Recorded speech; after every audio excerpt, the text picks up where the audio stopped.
दोस्तों, अगर आपके पास भी 2 लाख रुपए का लमसम अमाउंट है और आप चाहते हैं कि उस अमाउंट पर आपको फिक्स रिटर्न के साथ साथ रिस्क फ्री इनकम भी मिल जाए, तो यह वीडियो आपके लिए है। कई बार हम सोच लेते हैं कि हमें कुछ समय के बाद पैसों की ज़रूरत पड़ेगी, तब तक उस पैसे को हम अपने पास रख लेते हैं। लेकिन ऐसा करना आपके लिए बहुत बड़ा घाटे का सौदा हो सकता है, क्योंकि अगर इस पैसे को आप पोस्ट ऑफिस एफडी में निवेश कर देते हो, तो जब तक आपको इस पैसे की ज़रूरत पड़ेगी, उस समय तक आपके लिए वही पैसा एक अच्छा खासा ब्याज का अमाउंट कमा कर दे सकता है, वह भी जीरो रिस्क और एफडी के फिक्स इंटरेस्ट रेट के साथ। आज की वीडियो में हम आपको बताएंगे कि यदि आप 2 लाख रुपए का अमाउंट पोस्ट ऑफिस की एफडी स्कीम में 3 साल के लिए इन्वेस्ट करते हैं, तो 3 साल के बाद आपको कितना अमाउंट मिलेगा। अब आपके दिमाग में सवाल आ रहे होंगे कि यह पोस्ट ऑफिस एफडी क्या होती है, इसमें ब्याज कैसे मिलता है, कौन कौन इसमें निवेश कर सकता है, इसमें कितना ब्याज मिलता है, एफडी में निवेश करना किन के लिए फ़ायदे का सौदा हो सकता है। आपके इन सभी सवालों का जवाब आपको इस वीडियो के माध्यम से मिलने वाला है, इसलिए वीडियो को बिना स्किप किए लास्ट तक जरूर देखें। सबसे पहले हम जान लेते हैं कि पोस्ट ऑफिस एफडी क्या होती है। यह पोस्ट ऑफिस की एक स्कीम होती है जिसमें आपको एक निश्चित अमाउंट निश्चित टाइम पीरियड के लिए जमा करना होता है और उस पर पोस्ट ऑफिस निर्धारित ब्याज दर से ब्याज देता है। यह ब्याज दर हर 3 महीने से चेंज होती रहती है, इसलिए जब भी आप पोस्ट ऑफिस एफडी खुलवाएं, उससे पहले उस समय चल रही ब्याज दरों के बारे में ज़रूर पता कर लें। पोस्ट ऑफिस एफडी खुलवाने से पहले आपको पोस्ट ऑफिस में अपना बचत खाता यानी सेविंग अकाउंट खुलवाना ज़रूरी होता है।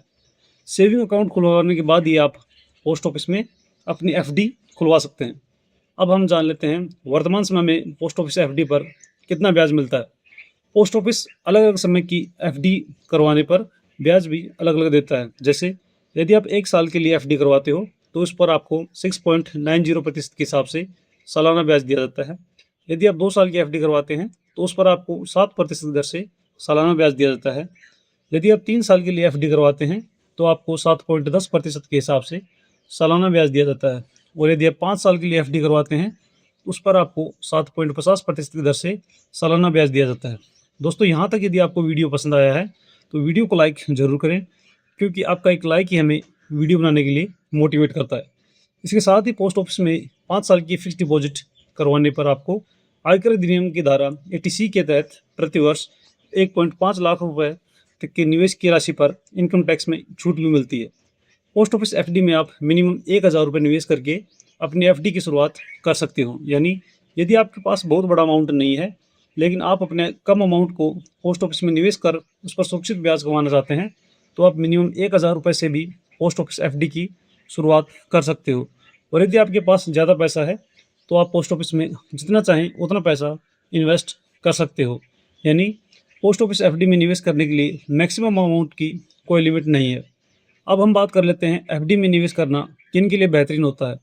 यदि आप एक ऐसे इन्वेस्टर हैं जो शेयर मार्केट के अप्स एंड डाउन से दूर रहकर एक फिक्स रिटर्न कमाना चाहते हैं, तो आपके लिए एफडी एक बेहतर ऑप्शन है।